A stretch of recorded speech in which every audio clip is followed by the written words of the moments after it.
Entonces es increíble cuando una persona sube aquí al púlpito o es presidente municipal o lo hicieron diputado o lo hicieron senador o lo hicieron el presidente de la República o lo hicieron el Papa. En el momento de sentarse en el trono, el poder nos comienza a descomponer.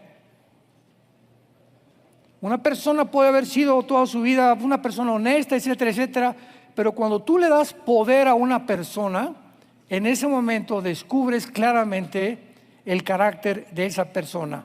Muy bien. Vamos a hablar acerca del análisis de la apostasía y vamos a ver en primer lugar que la Biblia dice claramente en 1 Timoteo 4:1. Quiero que sepas, le habla Pablo a Timoteo, que el Espíritu dice claramente, sin ningún lugar a dudas. ¿Qué cosa? Que ¿cuándo? Que en los postreros tiempos, algunos, no todos, gracias a Dios, pero algunos van a apostatar de la fe, escuchando a espíritus engañadores y a doctrinas de demonios, por la hipocresía de mentirosa que teniendo cauterizar la conciencia, prohibirán casarse y mandarán abstenerse de alimentos que Dios creó, para que con acción de gracias participaran en ello los creyentes y los que han conocido la verdad. Esto pues claramente está dirigido al Vaticano, ¿verdad? Porque la Iglesia Romana fue la primera que rompió completamente con el patrón bíblico, completamente con los decretos y los mandamientos de Dios, y fueron los que dijeron: si quieres servir a Dios, no te puedes casar. Tiene que hacer el orden del celibato sacerdotal. Yo lo he contado varias veces, que yo atravesé esa experiencia cuando tenía cierta juventud, y cuando supe que me dijeron que no podía yo casarme, les dije adiós. A mí me gustan las mujeres. Y ha sido un error tremendo, ¿verdad? Porque ha habido cantidad de curas y sacerdotes en el mundo que por eso pues han tenido que tener amantes escondidas. Simplemente en España, entre los seminarios de monjas y de sacerdotes, encontraron túneles llenos de abortos, tanto de monjitas como sacerdotes o curas que estaban en el otro lado, y le ganaron a los de Hamás haciendo túneles, ¿verdad?, para poder tener relaciones con las monjitas. Bueno, tenemos también en la segunda carta a los tesalonicenses, en el capítulo 2, que dice el apóstol Pablo, versículo 3: nadie los engañe en ninguna manera, porque no vendrá sin que antes venga la apostasía y se manifieste el hombre de pecado, el hijo de perdición. La iglesia de Tesalónica creían que estaban ya en el día del Señor, o sea, en la tribulación. Ya Pablo en la carta anterior les explicó que el arrebatamiento de la iglesia sería un misterio que no era la segunda venida. Fíjense lo que les voy a decir. El arrebatamiento de la iglesia es un misterio que Dios le revela a Pablo únicamente. Sin embargo, la segunda venida ya estaba anunciada, ¿verdad? Vendrá con señales, Mateo 24, 29 al 30, en el Antiguo Testamento. No era un misterio. Por lo tanto, es lógico que el arrebatamiento y la segunda venida sean diferentes. Porque el arrebatamiento, el rapto famoso de la iglesia, era un misterio que nadie conocía, porque es algo que no había sido revelado en el Antiguo Testamento. Entonces no pueden ser los mismos eventos, la segunda venida y también el arrebatamiento de la iglesia. Ahora, muy bien, hay que notar, antes de desarrollar esta conferencia, algo importante. Se mencionan en la Biblia dos clases de apóstatas. Dos clases de apóstatas. Número uno, los que se apartan del camino del cristianismo o de Dios en algún momento en su vida, porque nunca fueron salvos. O sea, personas que estuvieron entre nosotros, vinieron a la iglesia, pero que jamás tuvieron el regeneramiento ni el nuevo nacimiento del Espíritu Santo. Veamos algunos casos en Juan capítulo 17, donde el Señor Jesucristo menciona ni más ni menos a Judas, el que era seguidor también de Jesús.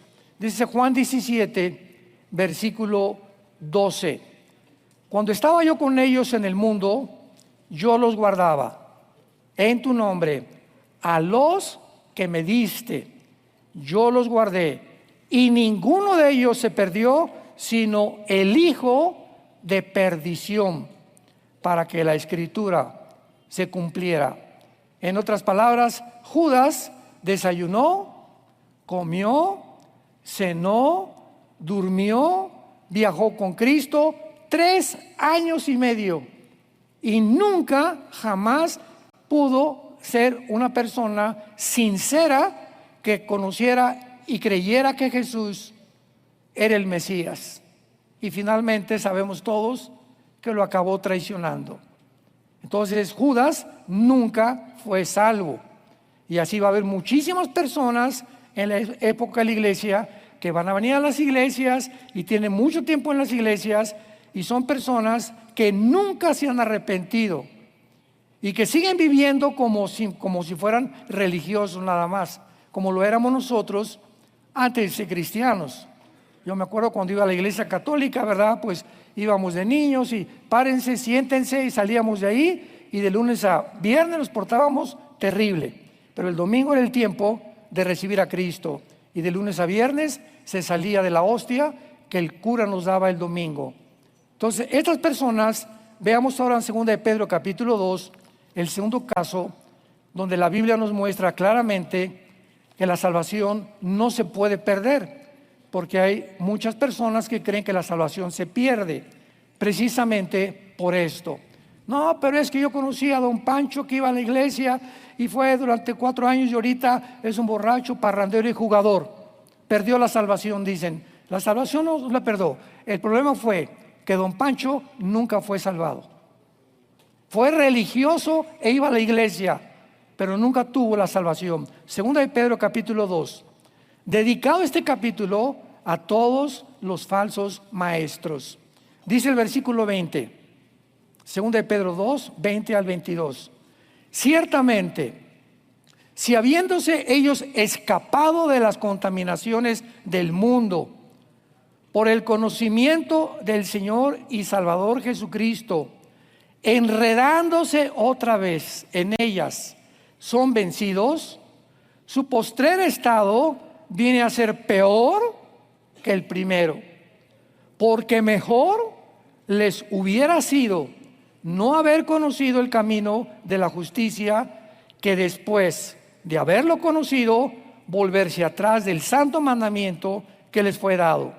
Pero les ha acontecido lo del verdadero proverbio: el perro vuelve a su vómito y la puerca lavada a revolcarse en el lodo o en su cieno.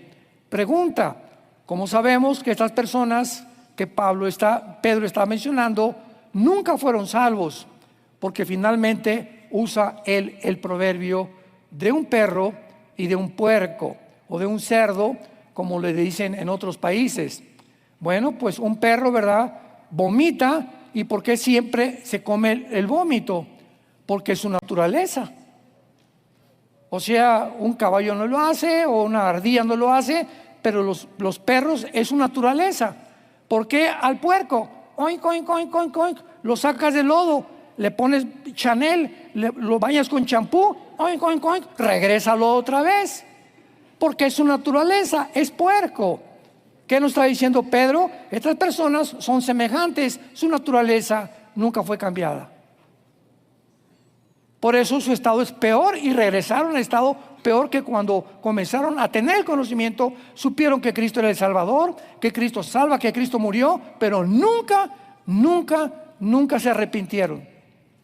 Y desgraciadamente muchas iglesias son culpables de esto, porque ya no se predica el arrepentimiento. Ya no se predica el arrepentimiento, ahora se trata de entretener. Muy bien, ahora veamos la otra clase de apóstatas, muy importante, o sea, cristianos que se apartan del camino temporalmente. Conozco a cantidad de casos y ejemplos como estos. Pero como son hijos, como realmente tienen al Espíritu Santo en su vida, son disciplinados por Dios y regresan al corral de la oreja. Porque Dios al que ama disciplina, como lo vamos a ver. Veamos un caso en 1 Corintios 5. 1 Corintios capítulo 5, muy importante. 1 Corintios 5, dice el apóstol Pablo, le escribe a estos líderes de la iglesia de Corinto y les dice: de cierto se oye que hay entre ustedes fornicación. O sea, era una iglesia que había un hombre fornicando. La fornicación abarca el homosexualismo, el lesbianismo, el transgénero, el adulterio, la pornografía, todos los ejemplos sexuales que no están permitidos, porque el sexo solamente se puede usar en la dimensión del matrimonio, nada más. Dios diseñó para que el sexo fuera usado única y exclusivamente dentro del matrimonio. Fornicar es, ya casado, irte con otra mujer o con otro hombre, o de joven tener relaciones sexuales con tu novio o con tu novia. Eso se llama fornicar. Entonces, en esta iglesia había fornicación. Supieron y le mandaron a Pablo, ¿verdad? Familias, oye, aquí hay alguien en la iglesia que está viviendo o que tiene relaciones sexuales con su madrastra o con una señora de la iglesia. Y Pablo se enoja y les dice: tal fornicación, cuando ni aún se nombre entre los gentiles, tanto que alguno tiene la mujer de su padre. Con su propia madrastra alguien estaba fornicando.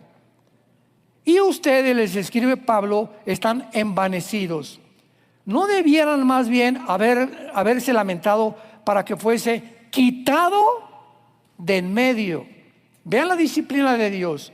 A esta persona la deberían haber sacado de la iglesia. De vosotros el que cometió tal acción. Ciertamente yo, dice Pablo, como ausente en cuerpo, pero presente en espíritu, ya como presente juzgado al que tal cosa ha hecho. En el nombre de nuestro Señor Jesucristo, reúnanse ustedes y mi espíritu con el poder de nuestro Señor Jesucristo, y el tal sea entregado a Satanás para destrucción de la carne, a fin de que el espíritu, ¿qué cosa?, sea salvo en el día del Señor Jesús.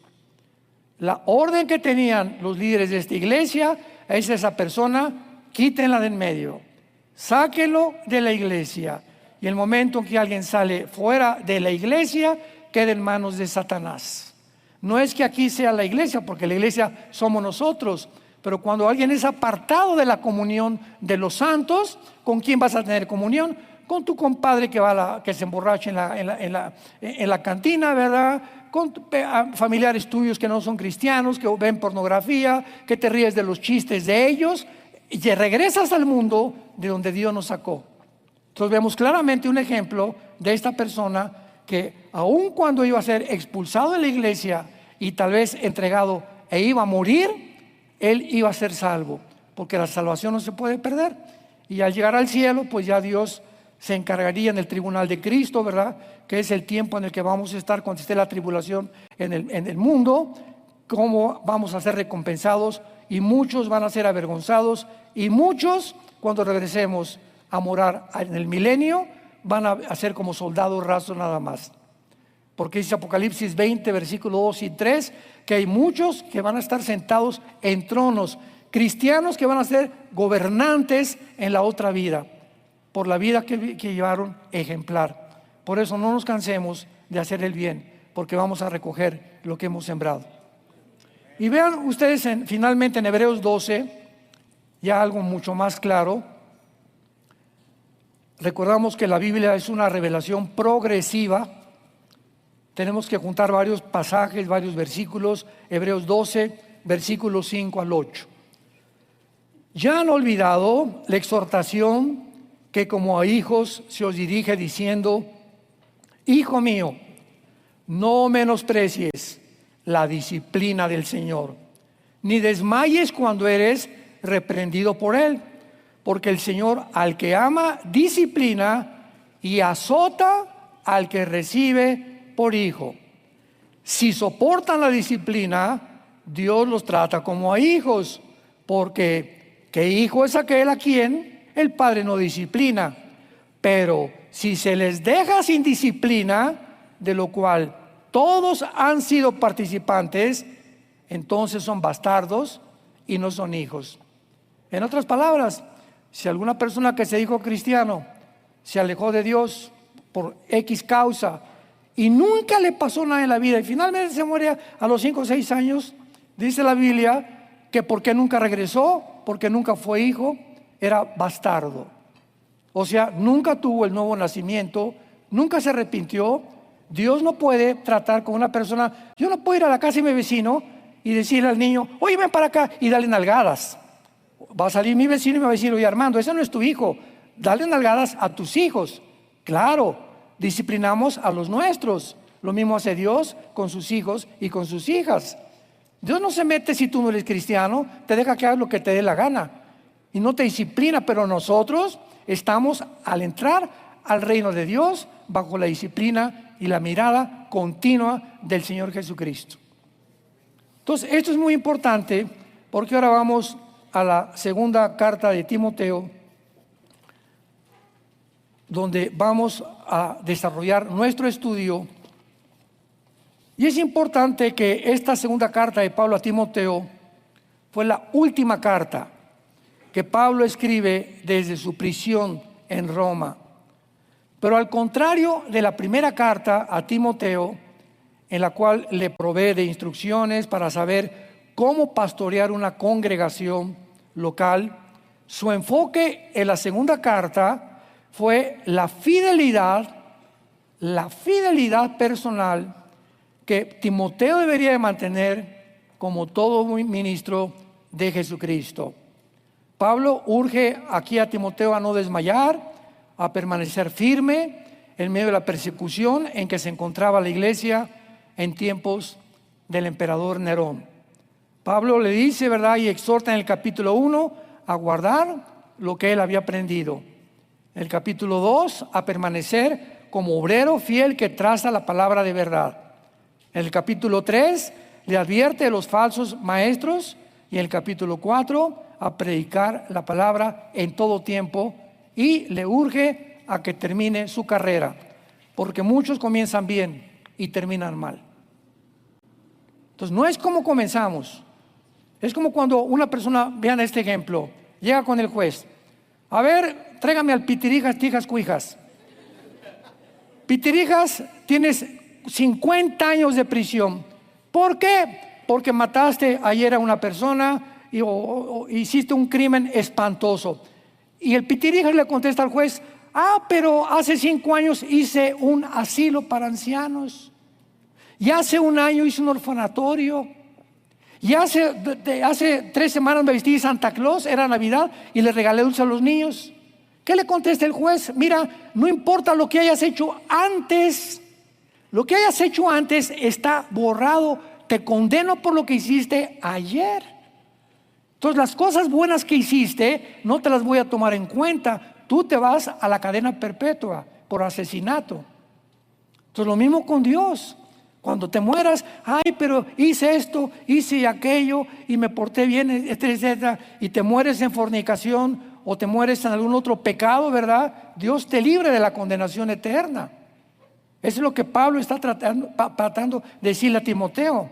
Vean en la primera carta a Timoteo capítulo 1, versículo 5, este consejo, donde ya delinea claramente Pablo la situación de la apostasía.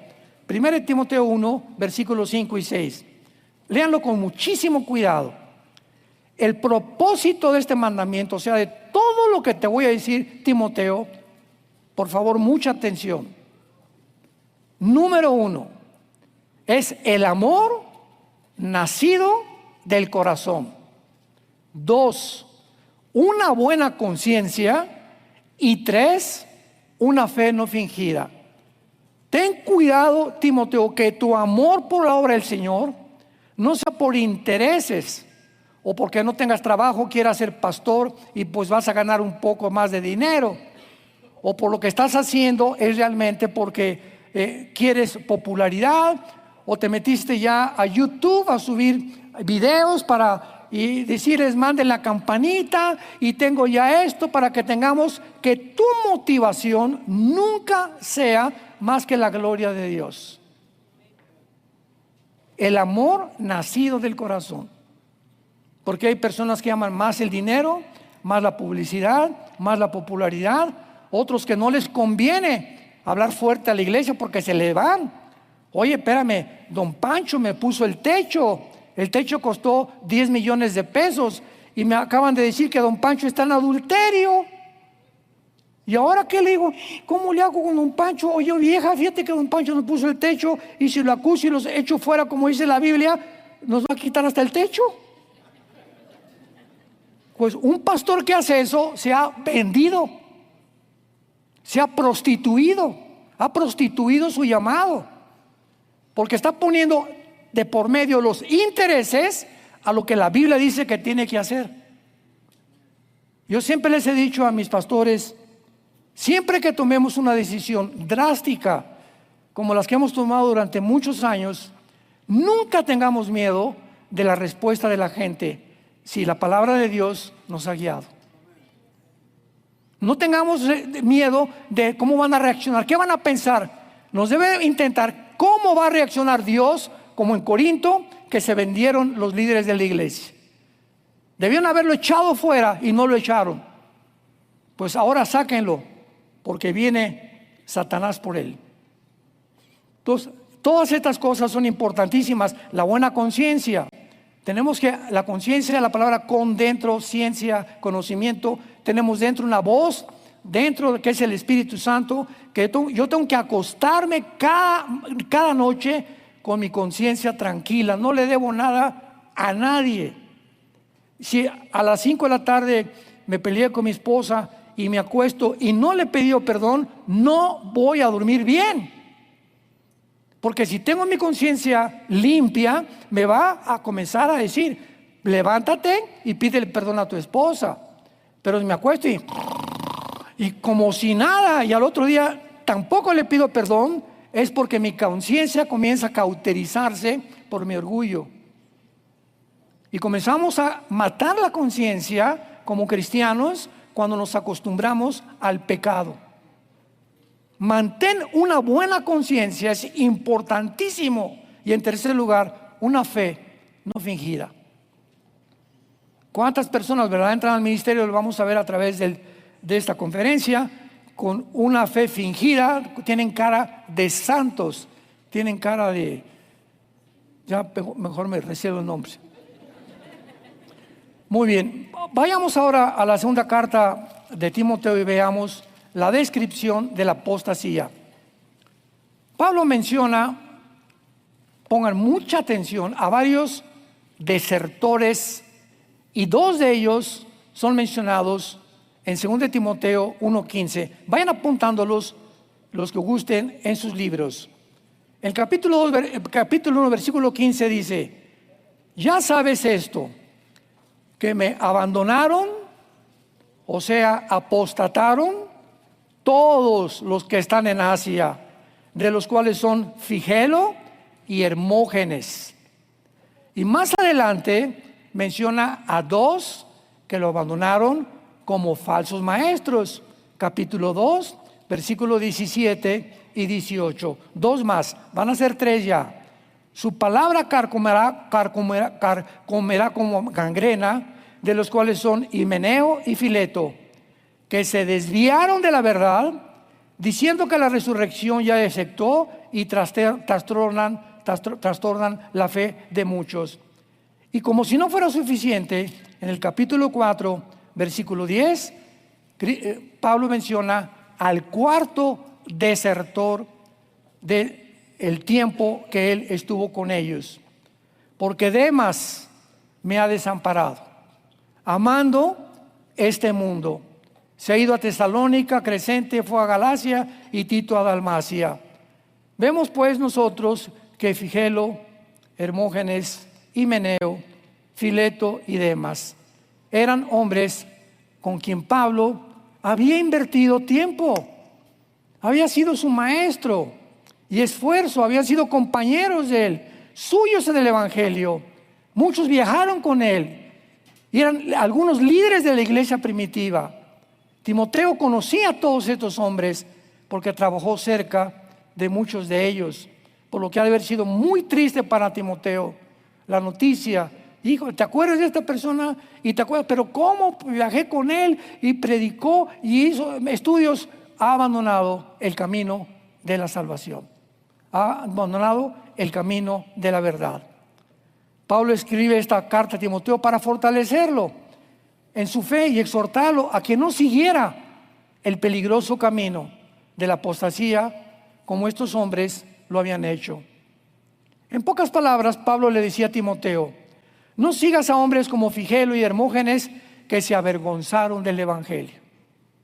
¿Cuántos, verdad, líderes están con políticos o están con personas importantes o con tus suegros o con la familia en Navidad y se avergüenzan del Evangelio? Ni siquiera dan un mensaje en Navidad, ni testifican a su compadre o a su jefe de trabajo. Se avergüenzan del Evangelio y poco a poquito, sin que te des cuenta, te vas a ir deslizando como un barco cuando está amarrado en un muelle.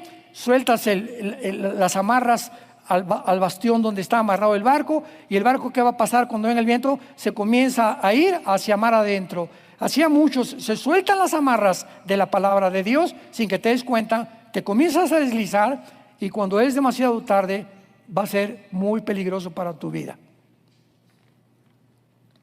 No sigas el camino de Himeneo y Fileto, que se apartaron de la verdad y tropezaron a muchos. Se apartan de la verdad. Comienzan a predicar cosas que no están en la Biblia. O si están en la Biblia, las comienzan a torcer y las comienzan a malinterpretar. Y en último lugar, no imites el compromiso de Demas, que desertó porque amó más el mundo. Unos se avergüenzan por el Evangelio y apostatan. Otros se apartan de la verdad y otros aman más el mundo. Un clásico ejemplo, la esposa de Lot. ¿Se acuerdan? En el capítulo 19 del Génesis, cuando los ángeles llegaron a Sodoma, le dijeron a Lot: ve con tu familia, córrale, sálganse, porque Dios va a destruir Sodoma y Gomorra. Y por favor, les hizo una recomendación el ángel: cuando vayamos huyendo y saliendo de Sodoma, no vuelvan la cabeza hacia atrás, no volteen a ver lo que está allá atrás. Pues la mujer de Lot desobedeció al ángel y volteó cuando estaba la destrucción y se convirtió en una estatua de sal. ¿Por qué? Porque la esposa de Lot amaba más el mundo. Le dolía dejar lo que ella tenía en Sodoma y en Gomorra, más que el llamamiento que Dios le estaba haciendo hacia una vida eterna. ¿Y cuántos cristianos de la misma manera creen que el mundo tiene todavía mejores cosas que ofrecernos? No, pues mejor yo no soy cristiano y mis amigos se divierten y van acá y van a Las Vegas y esto y el otro y fornican entre los jóvenes. Es mejor el mundo, me divierto más. Sí, esa es la trampa que Satanás nos pone.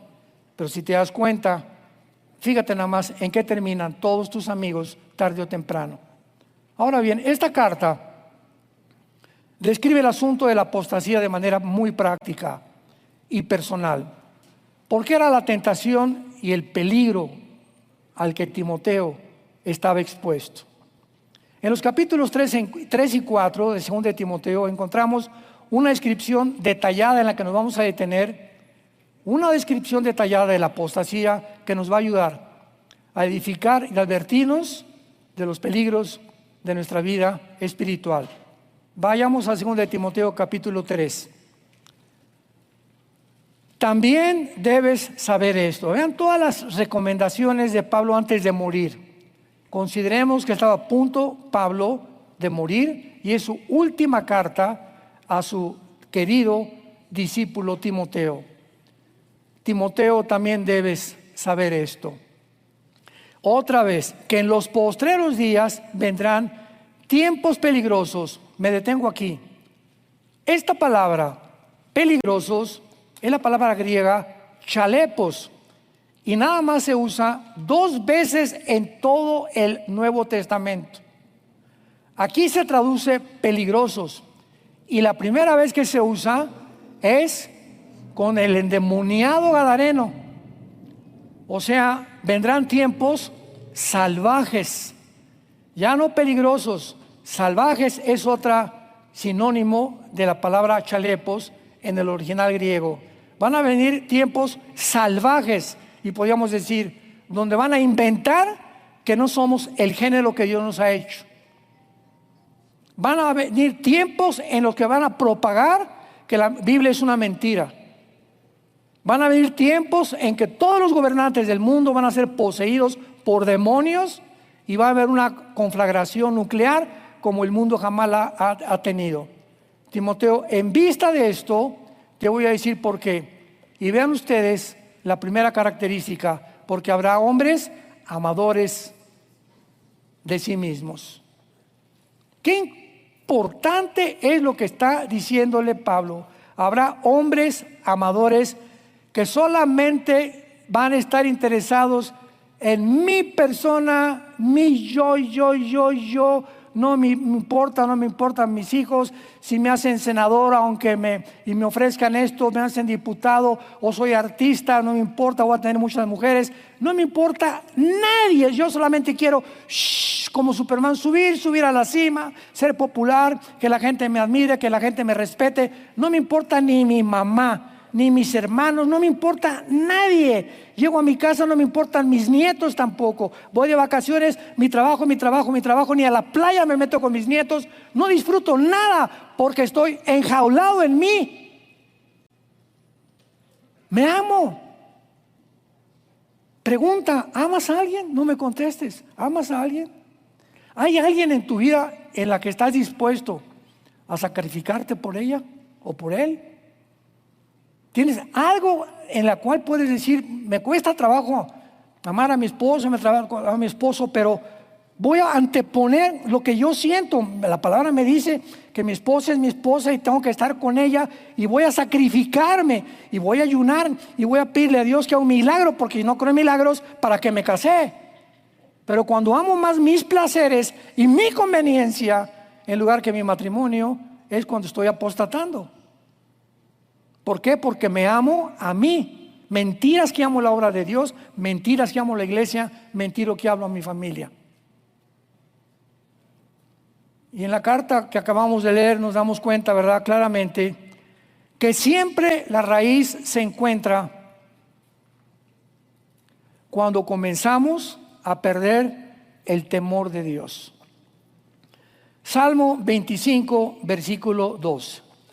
Vamos a comenzar desde ahí y vamos a especificar qué es el temor de Dios. Salmo 25, 12. ¿Quién? Vean la pregunta. ¿Quién? Desde el cielo está Dios interrogando. ¿Quién es el hombre que me teme? ¿Quién? Porque a él le voy a enseñar el camino que ha de escoger. Yo te prometo, dice Dios, que si tú eres un hombre que me temes, te voy a mostrar con quién casarte, qué trabajo vas a tener, cómo te veré en la vida. Voy a dirigir tu vida. Él enseñará el camino que hay que escoger. ¿Qué es el temor de Dios? El temor de Dios, hay muchas definiciones. Esta es la que más a mí me ha gustado. El temor de Dios es la conciencia continua que yo debo de tener, que Dios me está observando. Que Dios me está observando las 24 horas del día. En otras palabras, si yo me meto y me voy a un viaje a un hotel y prendo el canal para ver pornografía, ¿por qué estoy sintonizando la pornografía o en mi casa cuando nadie me ve? Porque nadie me ve y se me olvidó. ¿Qué cosa? Que Dios sí me ve.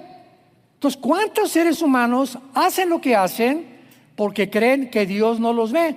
Porque si creyeras que Dios te ve, no harías lo que haces cuando estás solo o cuando lo haces a escondidas. Es lógico.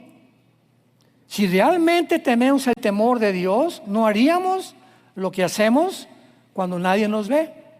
Porque aunque nadie nos ve, siempre mi conciencia está, Dios me observa y nos paga conforme a nuestras obras. Dice Proverbios capítulo 2, el rey Salomón: hijo mío, si recibes mis palabras y mis mandamientos guardas dentro de ti, haciendo estar atento tu oído a la sabiduría, si inclinas tu corazón a la prudencia, si clamas a la inteligencia y a la prudencia dieres tu voz. Vean todos los sí condicionales. Si haces esto, si haces esto, si haces aquello, si como la plata la buscas, hasta entonces, versículo 5, hasta entonces entenderás el temor de Dios y hallarás el conocimiento de Dios, porque Jehová da la sabiduría y de su boca viene el conocimiento y la inteligencia. Cuando yo tengo el temor de Dios, voy a sacar algo a crédito, ¿verdad? Y le debo a alguien, a un hermano, pero tengo el temor de Dios. No, el hermano ya se me olvidó, mi Dios ya ni me cobra. ¿Por qué? Porque creo que el hermano ya no me cobra, pero ya perdí el temor de Dios. Si tengo temor de Dios, voy y pago lo que yo debo. Un cristiano no puede tener deudas. Digo, sacas el carro ¿cómo se llama? En plazos, la casa, la renta en plazos, etcétera, etcétera. Pero tenemos que, si algún día le pediste prestado a alguien, le tienes que devolver ese dinero. Y no aprovecharte y decirle, bueno, mira, no tengo dinero, Pancho, pero te voy a mandar 50 pesos a la semana. Quiero que entiendas que tengo mi intención de pagarte, pero cuando te escondes de tus deudas, porque perdiste el temor de Dios. Porque no solamente estás engañando a Pancho, estás engañando también a Dios. Así que es muy importante en esta carta, ¿verdad? La deserción de Himeneo y Fileto la contrasta con la santidad personal, la conciencia limpia, el amor nacido del corazón, la fe no fingida que Timoteo debería de tener. ¿Se dan cuenta ustedes que caminar con el Señor no es fácil si Él no está en tu vida? Alguien me dijo, es que es muy difícil la vida cristiana. Amén, sin Dios.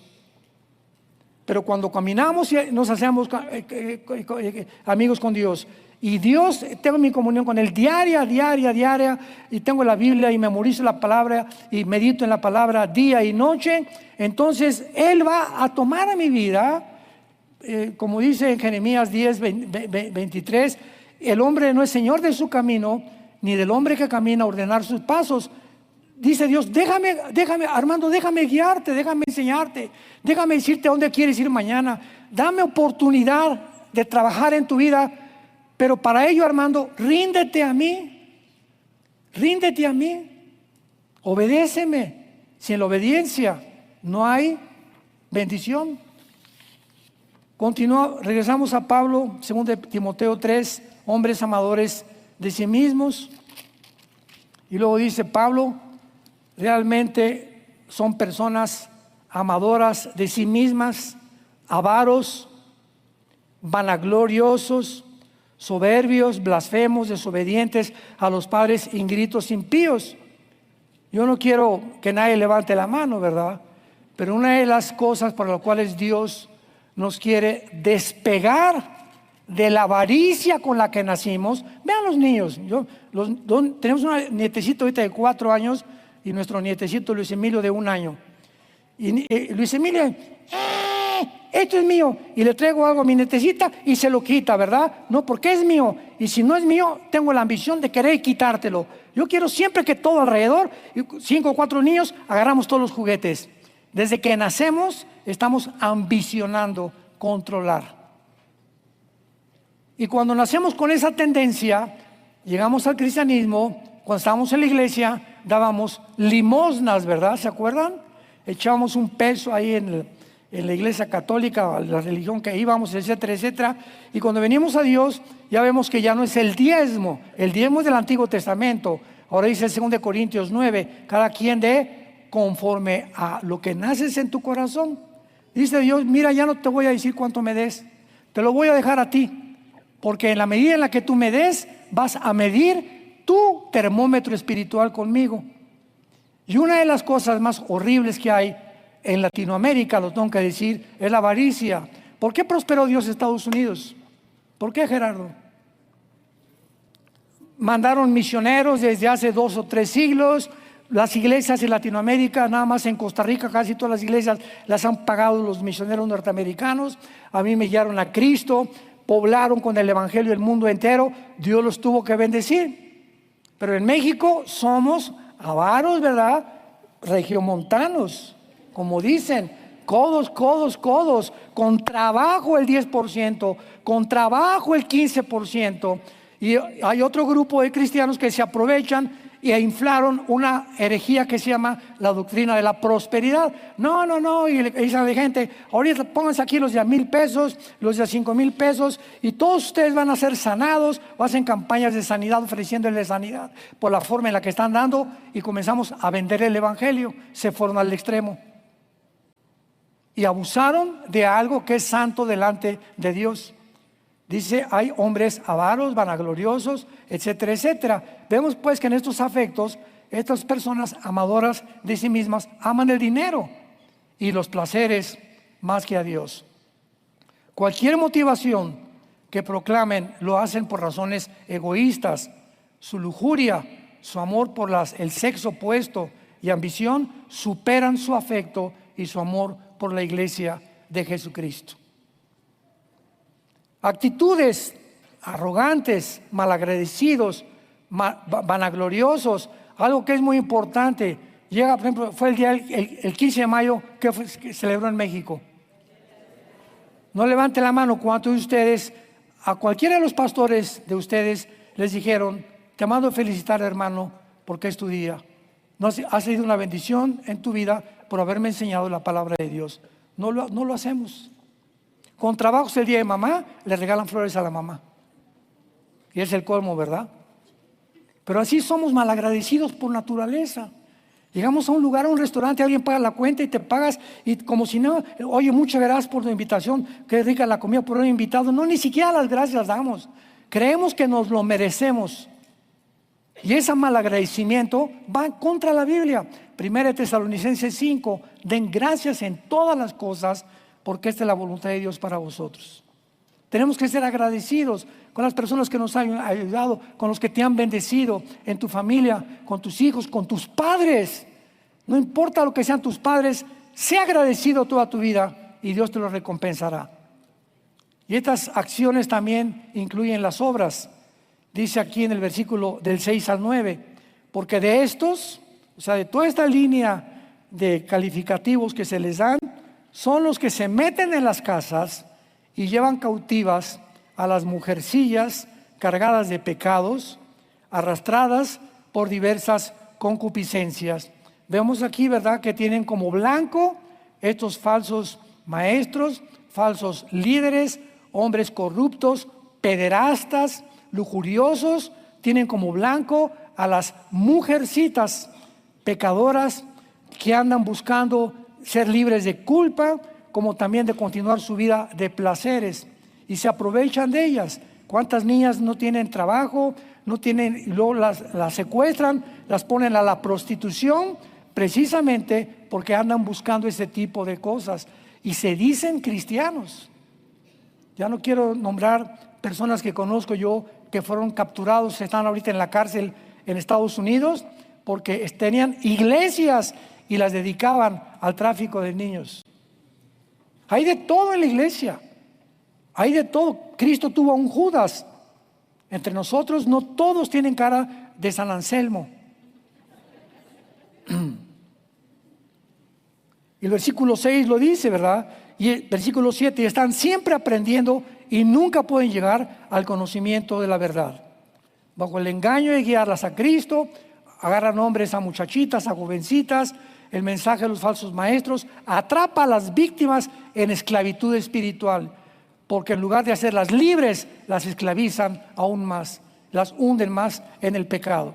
Ten cuidado de todos ellos. Y finalmente, se nos dan algunos consejos para la apostasía.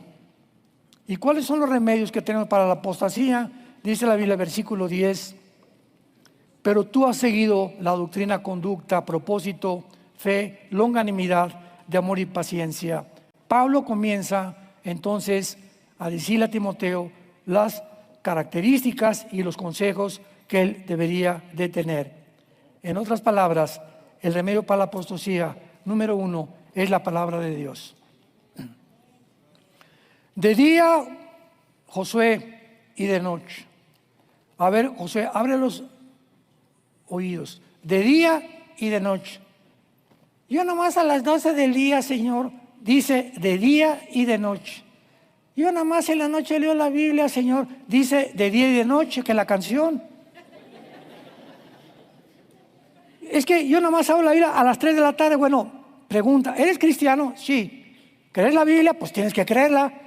¿Por qué no lo obedeces? ¿Por qué no lo obedeces? Te estás engañando. De la boca para afuera dices que crees, pero no obedeces lo que la Biblia dice.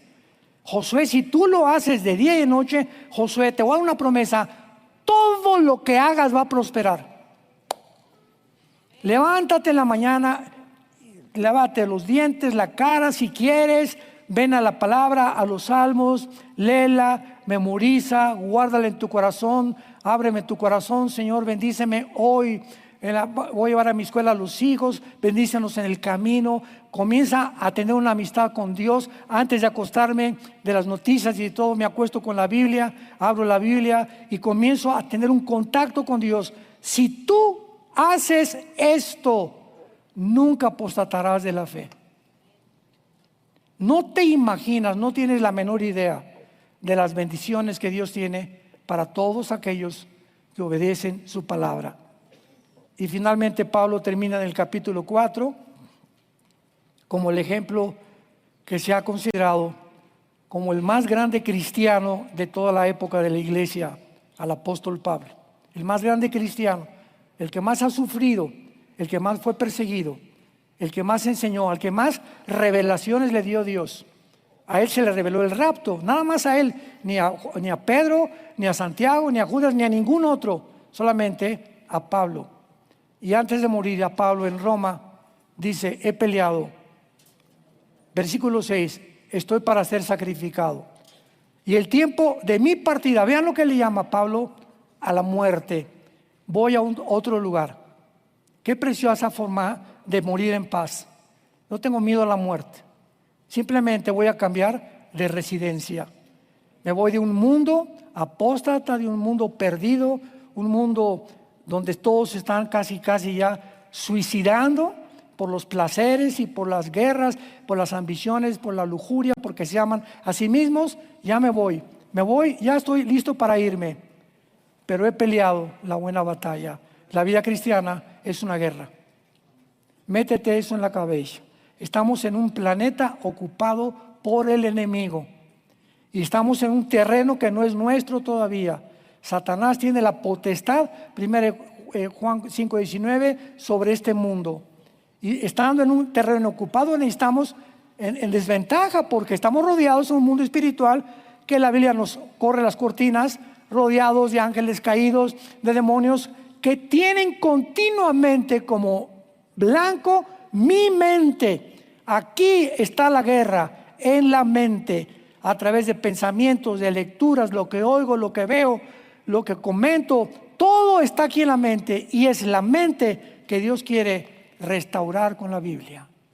Llenarte de su palabra día y noche. A los 6 meses, 1 año, los programas que el diablo nos metió comienzan a salir porque estamos envirulados, nacimos envirulados y el programa de Dios es la Biblia y la Biblia nos comienza a transformar por medio de la renovación de nuestro entendimiento. Romanos 12:2.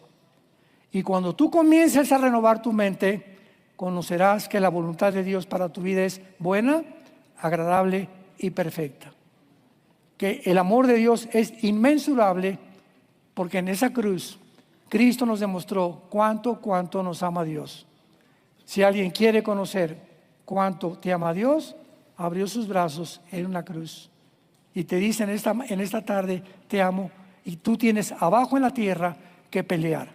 No te escondas en una trinchera, toma la espada del Espíritu, ponte el casco de la salvación, el escudo de la fe. No pierdas la confianza en mi palabra para apagar los dardos del maligno, y resiste porque vengo pronto por ti. Es lo único que nos pide Dios, hacer resistir hasta que Él venga. He guardado la fe. Por lo demás, me está guardada la corona de justicia, la cual me dará el Señor, juez justo en aquel día, y no solo a mí, sino a todos los que aman su venida. Estos últimos meses le he preguntado a todos los cristianos casi con los que me he encontrado, en mis viajes, en el avión, etcétera, etcétera: oye, ¿te gustaría que viniera Cristo? Y la mayoría me han dicho: no, yo quisiera tener hijos, hermano, y me quisiera casar todavía. O sea, todavía creen que hay cosas mejores que cuando venga Jesucristo. Decimos en mi tierra, chamacos babosos. Usando la expresión, ¿verdad? De Oaxaca. Yo soy de Oaxaca. Entonces, qué increíble es que podamos nosotros llegar a pensar eso, ¿no? Como la esposa de Lot. Y Pablo no, todos los que aman la venida, yo toda la noche, Señor, a lo mejor vienes hoy en la noche por mí. Señor, yo le digo a Dios, siempre le pido a Dios, me está escuchando, sabe que estoy diciendo la verdad. Siempre le pido a Dios, Padre Santo, yo te pido que si vienes hoy, nos lleves a todos. No me lleves a mí nada más, que vengas por nosotros todos, que seamos la generación de la higuera, los que no vamos a gustar la muerte. Pero te estamos esperando, Jesús. Le digo todos los días: Jesús, ven pronto por nosotros. Porque amo que Él venga ya y nos saque de este mundo. Pero mientras estamos aquí, prediquemos la palabra de Dios con la pasión del Espíritu de Dios. Oremos. Te damos gracias, Padre. Todos queremos expresar estas palabras del apóstol Pablo antes de morir. Pablo murió con un amor no fingido. Verdaderamente Pablo amó a Dios. Y él estuvo dispuesto a pagar cárceles, persecuciones, traiciones, maldiciones, malos tratos, porque te amaba. Y nos dejó también grabadas sus palabras diciendo: de ninguna cosa hago caso, ni estimo preciosa mi vida con nadie, con tal de que acabe la carrera que Dios me ha llamado. De ninguna cosa hago caso. Padre, te damos gracias porque nos has llamado con un llamamiento santo, y gracias también porque nos has hecho renacer para una esperanza viva por medio de la resurrección de Jesucristo de entre los muertos, a una herencia incorruptible, y porque todas las cosas que pertenecen a la vida y a la piedad ya nos las diste por medio del conocimiento sagrado de Jesucristo, para que participemos de tus promesas y de la naturaleza divina que tenemos en nuestra vida por tener la persona de Jesús en nuestro corazón. En esta noche, en esta tarde, si tú eres un pastor o no eres pastor, quiero decirte algo: eres el pastor de tu casa, y te hablamos a ti también como jefe de familia para que tomes la responsabilidad delante de Dios y les dejes a tus hijos el más grande ejemplo que les podamos dejar. Que al morir nuestros hijos puedan decir: mi padre no me dejó una casa tal vez, ni me dejó una herencia, pero mi padre me enseñó a confiar en Jesucristo, y si morimos con esa confianza, que nuestros hijos mueren con Cristo, morimos tranquilos, porque sabemos que Él nunca, nunca, nunca los va a dejar, ni los va a abandonar. Gracias, Padre, por esta herencia preciosa que tenemos en ti. Y en esta noche, los que no tengan a Jesús, dile en tu corazón: Señor, te necesito. Creo que en esta cruz pagaste por mí. Ya no quiero seguir viviendo en pecado, y reconozco que yo no tengo el poder para poder dejar el pecado. Por eso vengo a ti, para que tú entres a mi vida y me des ese poder y me ayudes a cambiar mi manera de vivir porque quiero ahora vivir la corta vida que me queda para conocerte, servirte y adorarte en espíritu y en verdad. Porque te doy las gracias por esa sangre hermosa que derramaste y por tu resurrección de entre los muertos. Te lo pido en el nombre de Jesucristo. Amén. Preciosa Biblia, maravillosa palabra de Dios. Los cielos pasarán, pero la palabra permanecerá. Ahorita todo se está derrumbando: el comunismo, la ideología, las monarquías, la democracia, el capitalismo, todo a nuestro alrededor se está derrumbando, todo, las religiones. Y nunca como antes, la verdad inconmovible que nos sostiene, la Biblia, con los principios más profundos de ética y de moral que Dios nos deja como seres humanos para vivir y conocer lo que es verdaderamente vivir para Dios. Qué maravilloso que tú puedas en esta noche haber aceptado a Jesucristo en tu corazón. Y antes de retirarnos, simplemente te doy 3 consejos rápidamente. Número 1, si tú invitaste a Cristo esta noche a tu vida, llegando ahorita a tu casa, tal vez por primera vez, si quieres hincado o sentado en tu cama, comienza a platicar con Dios. Comienza a orar. Orar no es rezar. Rezar es: Padre nuestro que estás en los cielos, Santa María, Madre de Dios. Esos son rezos. Que mejor compro un perico, ¿verdad? Y que lo diga por mí y Dios me oye. Es decirle: Padre, en esta no sé qué ha sucedido, pero yo me acuerdo que fue lo primero que le decía a Dios. Oye, me decían: Armando, que ya no quieres ser guerrillero, que ya no eres ateo. Miren, no puedo decirles nada. Una cosa les digo: que Jesús vive en mí. Descubrí que Jesús vive. Ese es el testimonio con el que comenzamos. Él vive y ha entrado a mi corazón. ¿Quieren saber más? Les decía: vengan, acompáñenme a la iglesia y oigan al pastor. El domingo va a predicar también él. Entonces comienza a orar: Padre, ahorita en la noche, antes de cenarte el pozole y las pizzas, Padre, por primera vez agarras a tu esposa, a tus hijos. Gracias por este pozolito, por esta, iba a decir caguama.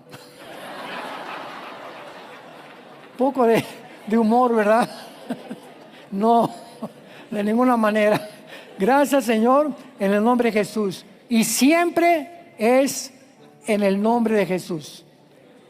¿Cuándo distingues a un cristiano de un religioso? El religioso, vean en el cine: gracias por estos alimentos, amén. Cuando dicen en el nombre de Jesús, solamente los cristianos. Número 2, dedica tiempo a la Biblia. Y número 3, platícale a alguien, tal vez hoy en la noche, agarré el teléfono: mamá, ¿qué crees? Fui a una conferencia y he descubierto, nada más dile eso, que Jesús vive. I'm just me, and you're just you. But somehow, that's everything we need.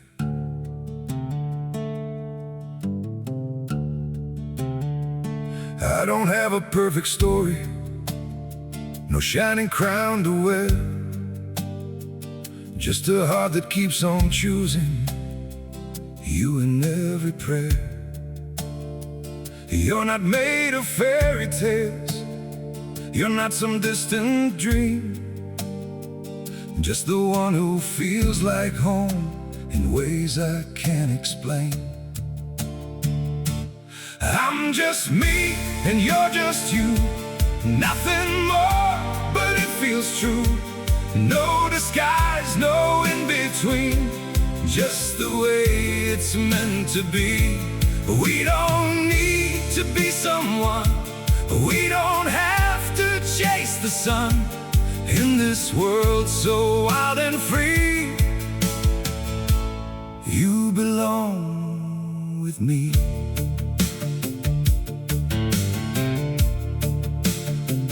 We're not written like a story people talk about for years, but in every quiet moment, you're the one I feel so near. I'm just me and you're just you, nothing more, but it feels true. No disguise, no in between, just the way it's meant to be. We don't need to be someone. We don't have to chase the sun. In this world so wild and free, you belong with me. Maybe we're not perfect, maybe we don't shine, but if you stay beside me, then everything is right. I'm just me and you're just you. Still somehow we make it through. Every road and every sea leads you back to me. We don't need the stars above, we already have enough. Simple hearts, one destiny. You're the one for me.